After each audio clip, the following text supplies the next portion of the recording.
From Social Prosperity Partners, this is Community Catalysts.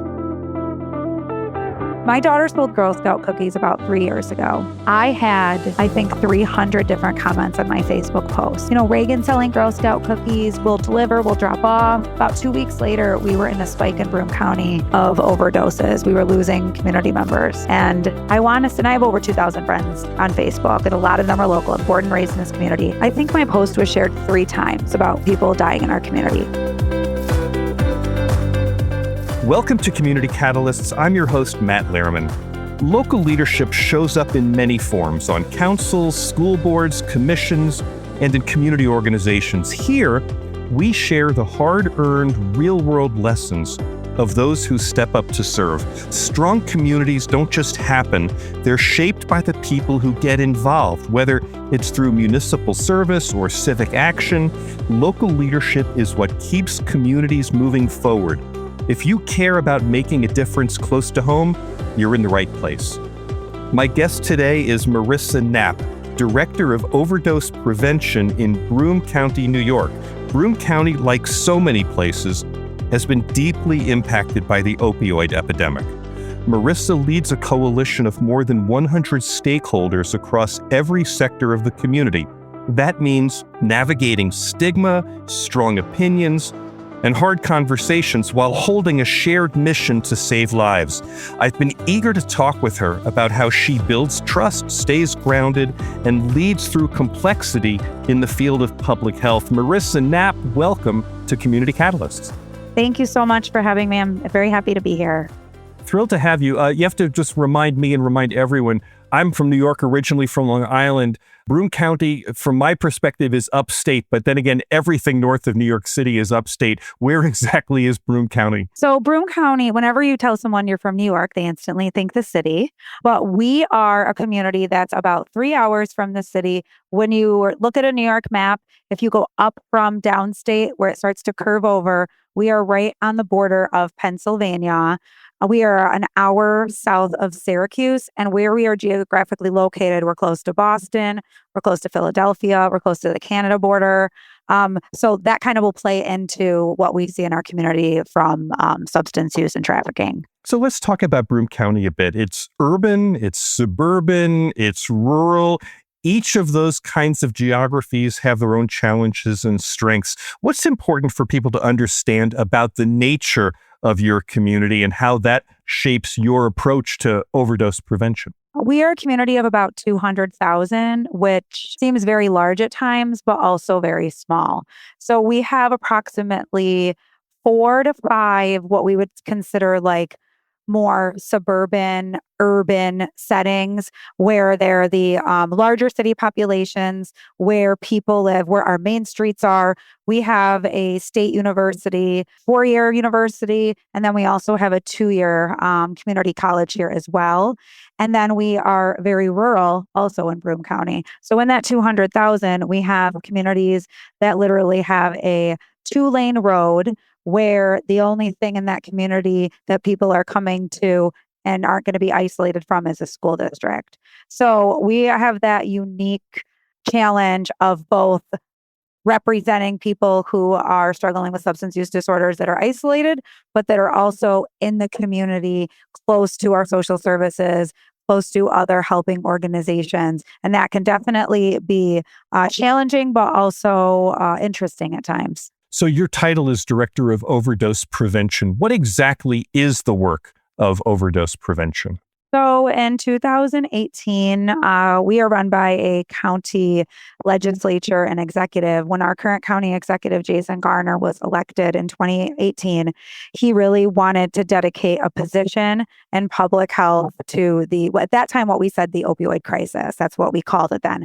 We really now try to refer to it as the overdose crisis. And I can get into that more about like the drug supply and what we're seeing and why we want people to understand people are overdosing from substances other than what would you consider just a typical opioid, like a prescription drug or heroin.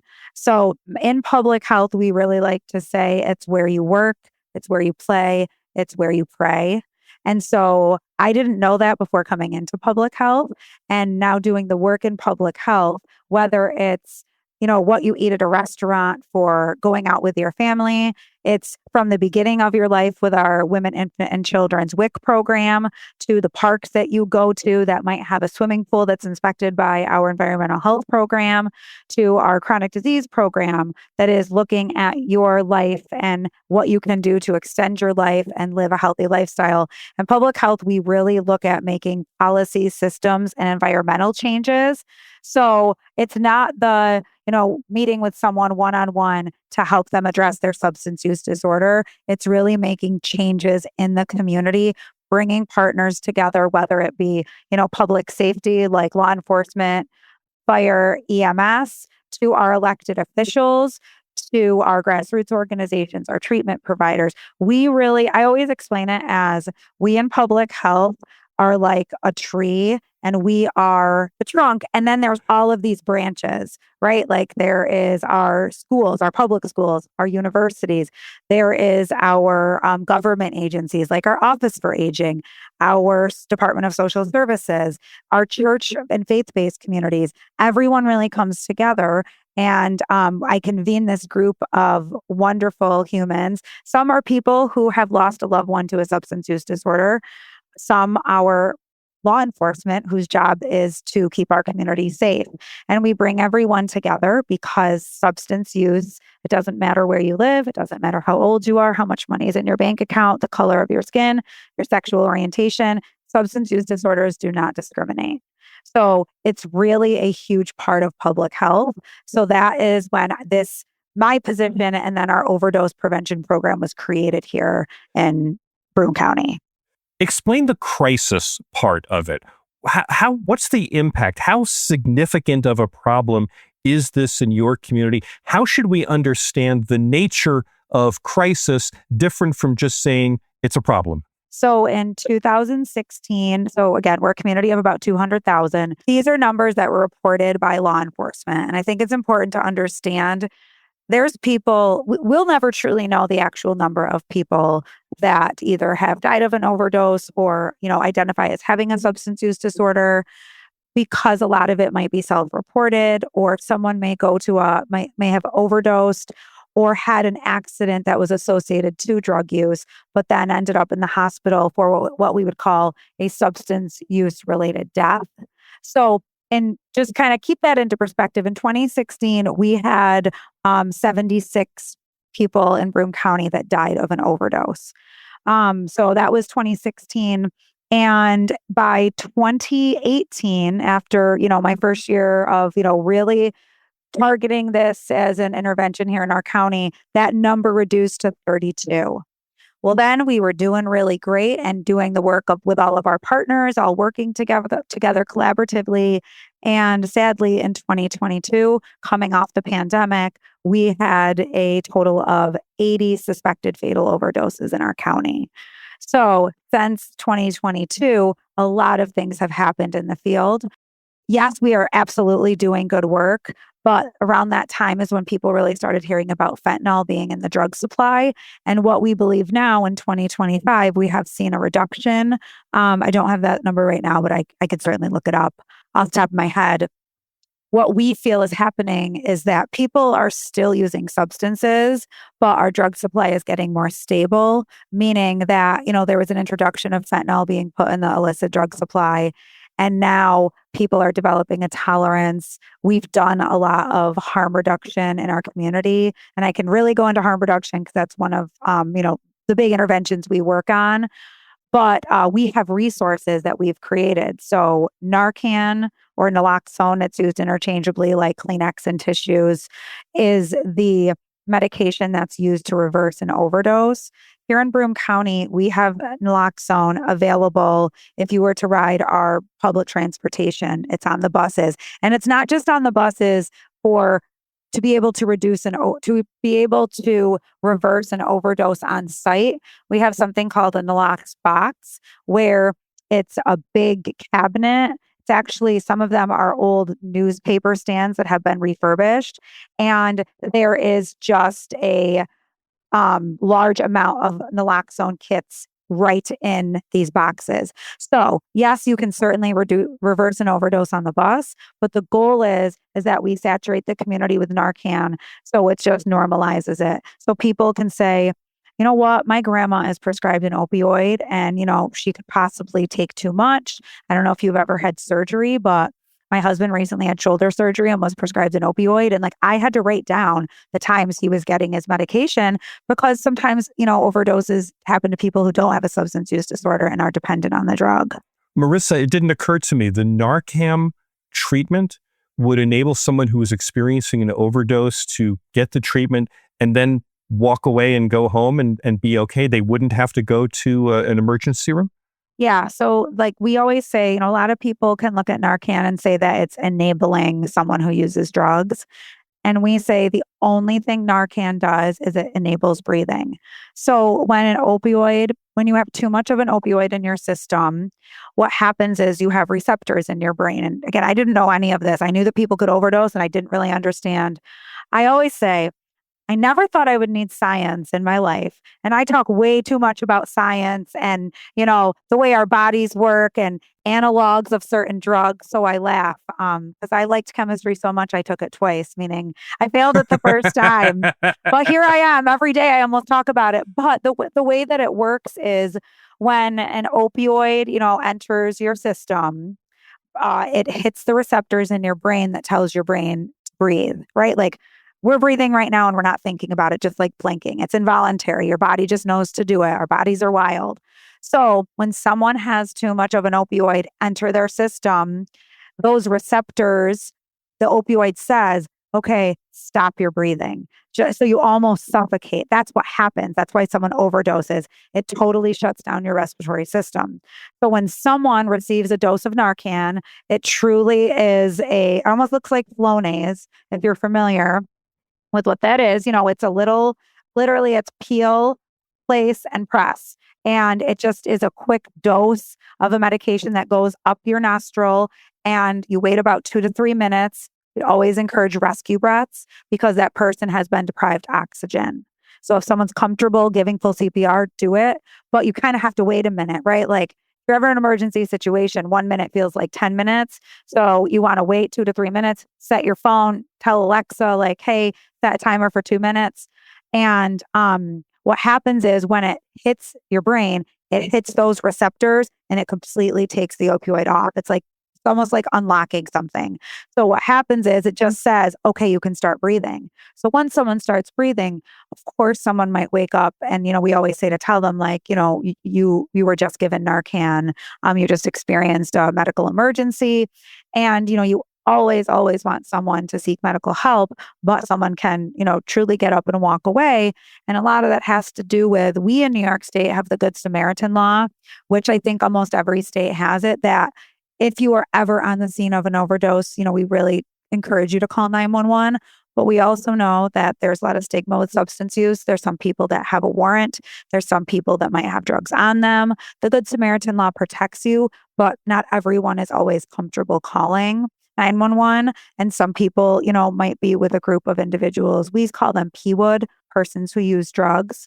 And so they know how to respond to an overdose. So because you have this kit, you can reverse an overdose. And the person, one really hard thing is that it immediately puts someone with an opioid use disorder in withdrawal because it's completely removing it from your system.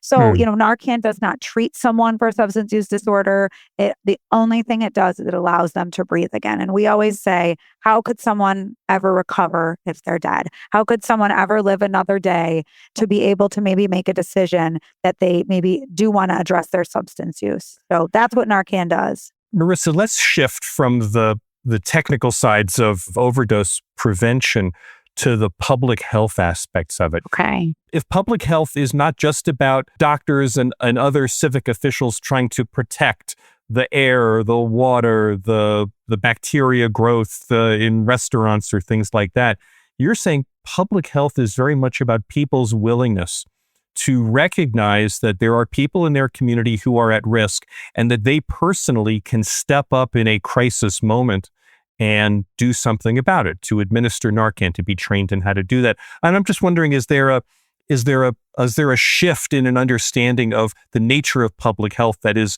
this kind of ground up, that's different from a top-down approach? Yeah, I think in public health, we really come from the angle of, previously to this work, I would work with youth and families in like the capacity of a social worker, and I'd have 10 weeks with them. And we'd really focus on them making changes in those 10 weeks. And that's great. And that's one way of making, changes, behavior changes. But with public health, we really try to change the system and the environment. So by having Narcan available in the community, or by having, when you walk into our lobby here at the health department, we have a sharps box. We learned that we didn't have enough resources in our community for people who maybe were injecting drugs, for people who needed to dispose of their needles from IVF treatments or diabetics. So it's putting things in place in your community so people see it as like a normalized, I don't have to now worry about, going to my doctor or throwing the syringe on the ground or flushing it down a toilet. So it's really making those policy systems and environmental changes. Right now the city of Binghamton is one of our largest cities here in Broome County. And we are working with like the mayor's office and their leaders about identifying places in the community to put nalox boxes that people, can start to see it and normalize it, and what to do if you see an overdose. And again, to kind of take away the shame that comes with it. Using substances is something that has been happening for years and for generations. And, we want people to understand that a lot of people's mental health needs is associated, even though our county has a mental health department and I sit on our suicide prevention coalition, when we talk about substance use and mental health and suicide prevention, all of that is really tied together. You shared you have a coalition of 100 different stakeholders. Marissa, the people who listen to this podcast are all kinds of civic leaders, elected, appointed, staff people at every level of local government, from towns and cities to school boards to counties. And I'm curious whether you've learned any lessons in particular for what it takes to bring together a coalition of people, even when the cause is as clear and noble, right? You're saving people's lives. What are some lessons that other leaders might take away from what you've learned from bringing together 100 or more different leaders in your community? I think probably the biggest takeaway and the biggest lesson is that this is a human issue. This is a human crisis. I used to say, if you don't know someone who has struggled with a substance use disorder, you're probably the luckiest person I know. And I don't think that I can say that anymore. I don't say that anymore. Every month when we meet for BOAC, I always, we start with a moment of silence to kind of ground us, because, when law enforcement comes, they all their training is in, keeping our community safe, and people that, use drugs, it's illegal. But then I also have a mom in the room whose child died of an overdose. And, I know you shared that you're a father, and I'm a mom. And when it comes to thinking about, I might get emotional because when I think about my children, I would think I'd cut off every limb of my body and do whatever I could to keep them alive. And so I think we have someone sitting in the room who's walked that walk. And if you haven't walked the walk of loving someone with a substance use disorder or losing someone, it's a terrible place to be. And so, it's challenging because we have people that come into this room that have said mean things to one another. Unfortunately, this is political. It shouldn't be, but it is. So with all those things comes a lot of wonderful things. People care about this professionally. People care about this personally. And because of that, it is one of our greatest strengths. And so I start all of our meetings with that. And it's not always fun. It's hard, right? Like because we're a small community, everyone knows each other around the table, and there's past relationships, and there's things that have been, maybe said or done. And I just have to really kind of bring everyone together to say it. The best thing is at the end of the day, we don't want to lose more community members. We want to keep people alive. We have lost far too many. And so I think that is our greatest strength. Marissa, your message here was that, this isn't a policy issue, this is a human issue.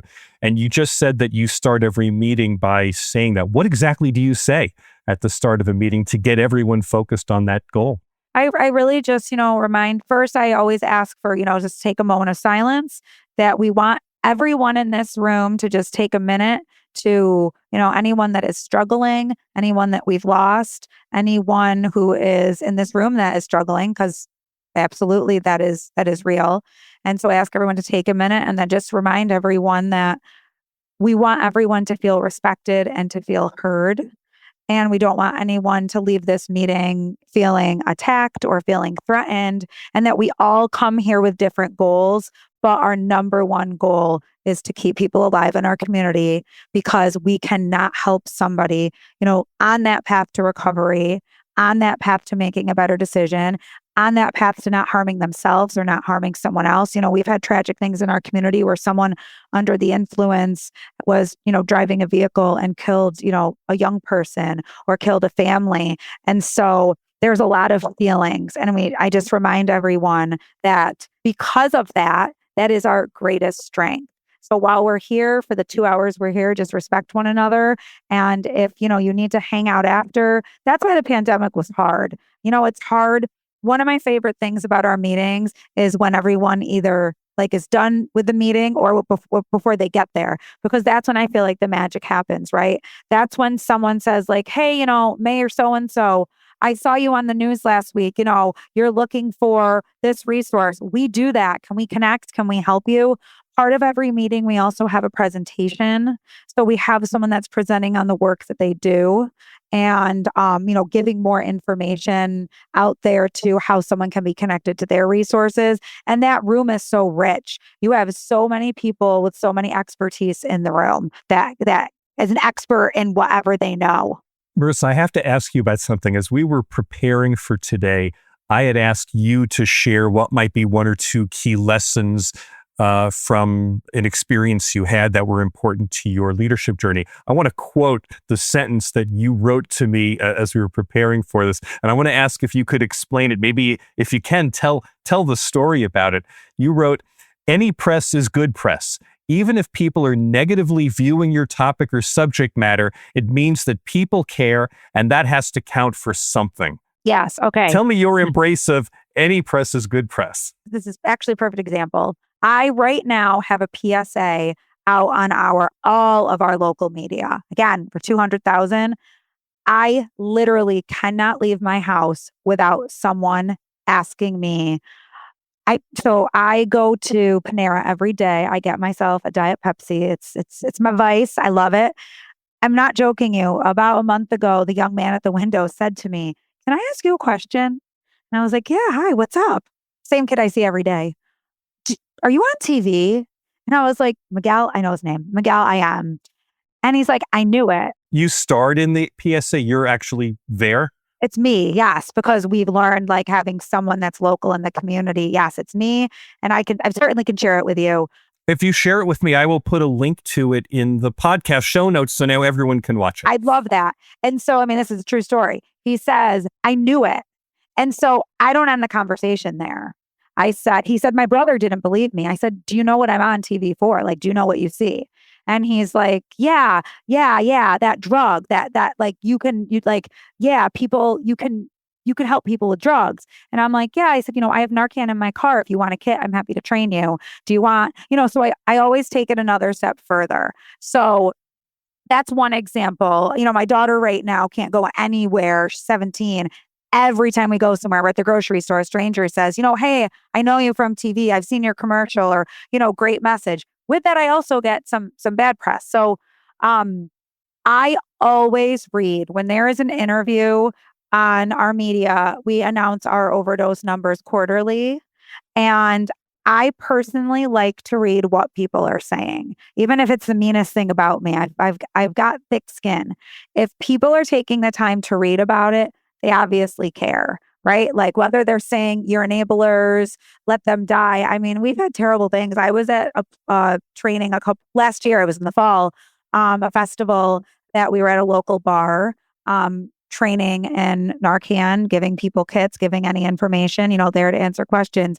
And there was a group and they kept looking over and I, said, "Oh, are you guys, are you interested in learning about what we have here today?" And one man said to me, "I know what you have." And I said, "Are you interested in getting trained?" He said, "No, I'm not interested in that. I'm not interested in those people. They should die."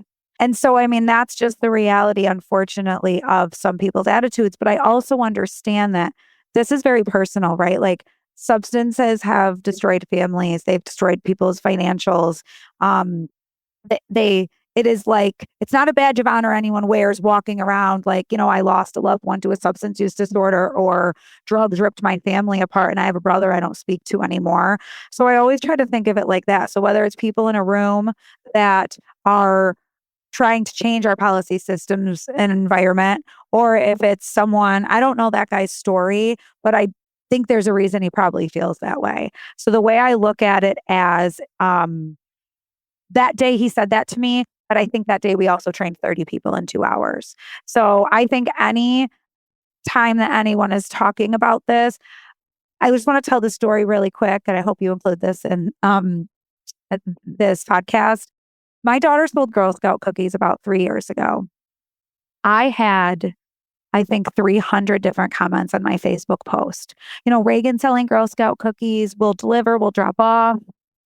About 2 weeks later, we were in a spike in Broome County of overdoses. We were losing community members. And and I have over 2,000 friends on Facebook, and a lot of them are local. I'm born and raised in this community. I think my post was shared 3 times about people dying in our community. I want people to care about overdoses and people with substance use disorders the way they care about Girl Scout cookies. I want to get to a point where when I put something up that we're in a spike in overdoses, it's not my mom and dad or, my friend that sits on BOAC that works at a treatment provider. I want everyday people to share it. And I want the people to share it not because they've lost someone, because they care. And I think that is the hardest part of our jobs, is that until you're in crisis, until you are going through that chaos of loving someone with a substance use disorder, it's like, "Oh, that's sad. That's nice." And you kind of just keep scrolling. Or you might see my PSA and be like, "Oh, I don't have to worry about that," because it is a heavy topic. But I would just want people to care as much as they did about Girl Scout cookies. So when you say any press is good press, what you're really saying is this is an issue that deserves to be talked about. And even if it's difficult, and even if there are people who are going to say awful things like, "Well, those people should die, I don't care about them," that raising the visibility of the issue trumps all of that you just got to be out there making this a high profile issue. Yeah. And, I think to do this work, I guess to be successful at this work, I think you have to be passionate about it, professionally and personally, because it really, like, I carry Narcan on my keys. And, I go to the grocery store and, my keys are like sitting out as I'm checking out, trying to find my wallet and my purse. And I can't tell you how many times someone's like, what, like looks at it and I'm like, "Oh, this is Narcan." Like, it's truly, it's not my identity. I don't want to say that, but like, I care about it in my personal life just as much as I do in my professional life, because the work never stops.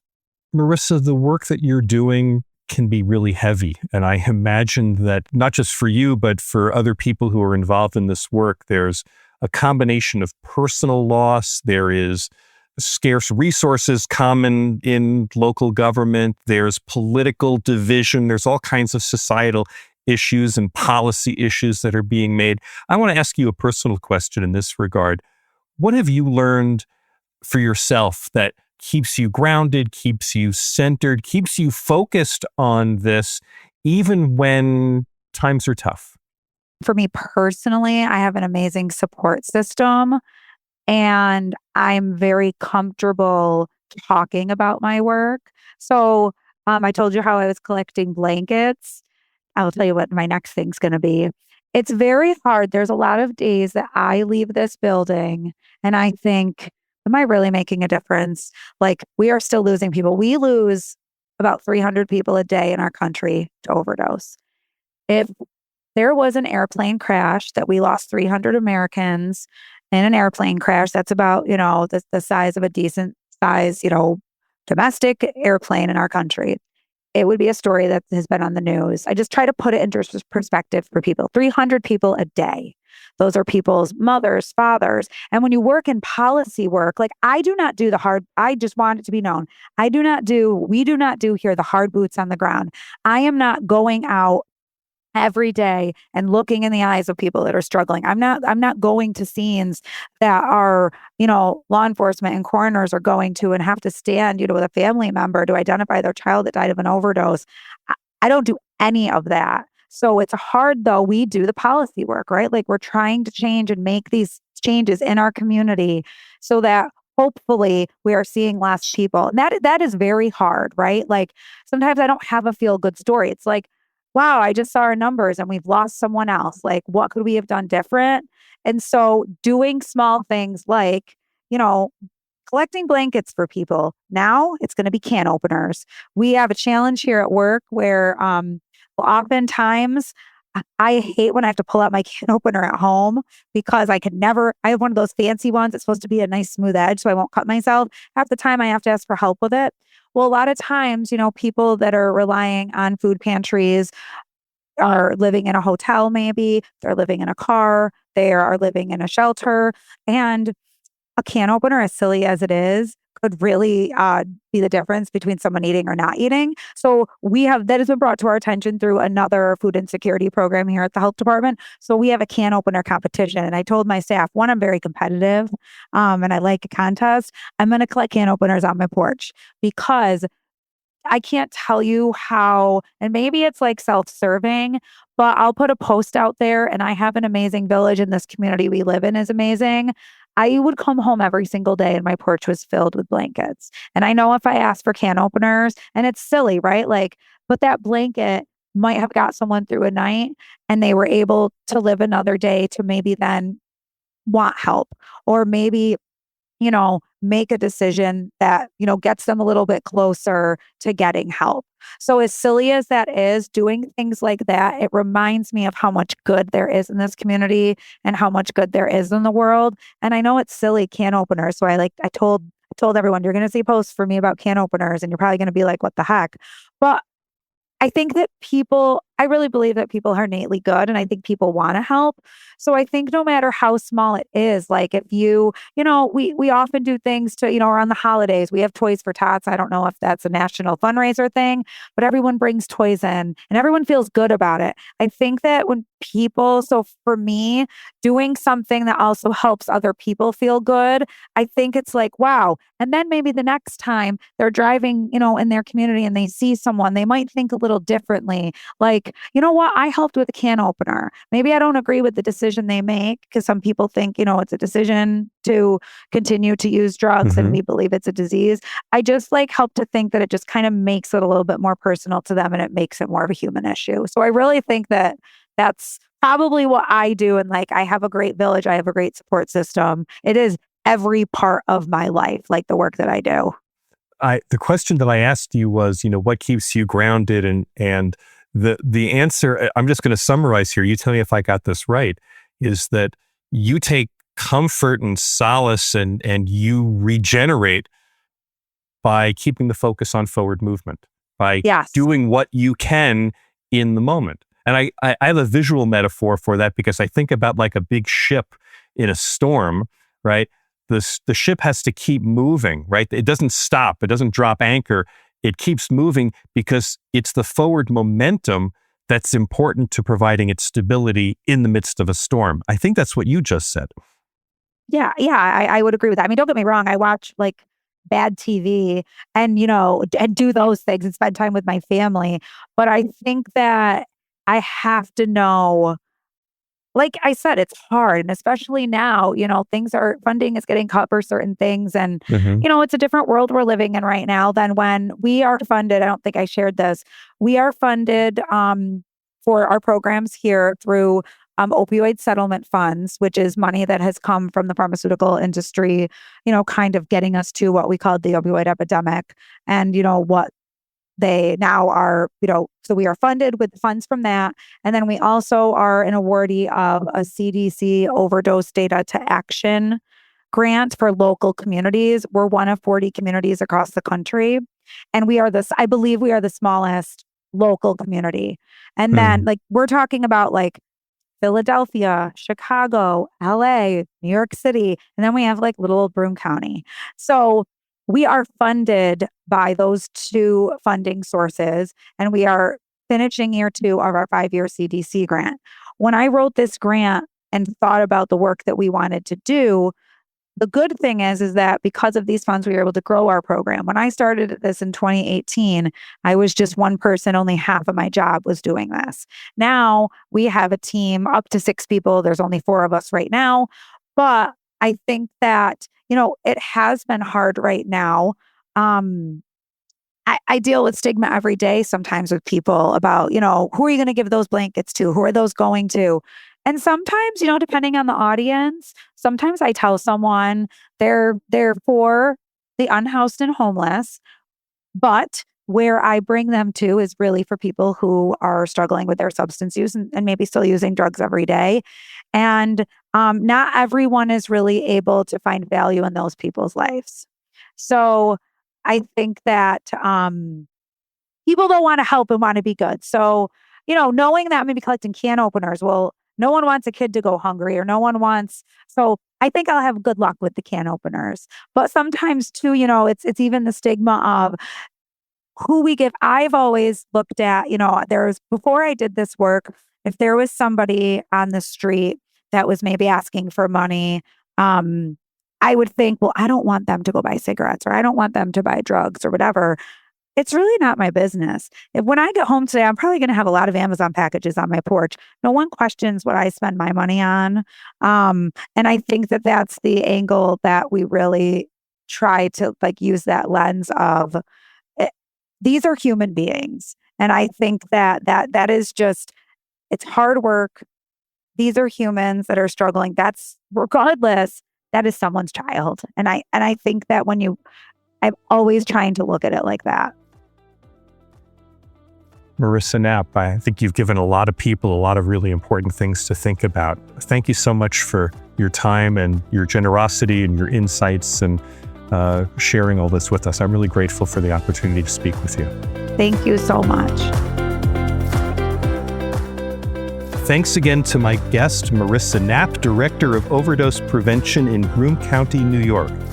Marissa reminds us that local leadership isn't just about policies or programs. It's about persistence, it's about empathy, and it's about the courage to stay at the table when the work gets hard. Whether you're facing stigma or skepticism or the weight of public expectation, it's possible to lead with both conviction and care, and to help others find common purpose even in divided spaces. Hey, this show is all about real-world leadership, and we'd love to include your voice in this conversation. So here's a question for you. What has helped you bring partners together at the same table, even if they were unlikely to be there together? What have you accomplished? Call 602-688-2724. Leave me a message. Your insight just might be featured in a future episode. And if you're leading in your community, whether on a board or a council or through public service, use the podcast guest link in the show notes to introduce yourself. Your story might be exactly what another leader needs to hear. If this conversation resonated with you, please follow the show and leave a review on Apple Podcasts or wherever you listen. It helps more local leaders find and learn from these conversations. Community Catalysts is edited by Nick Living the Dream Tantillo. Our executive producer is John Little. I'm Matt Lehrman of Social Prosperity Partners. Thanks for listening. We'll be back soon with another Community Catalyst.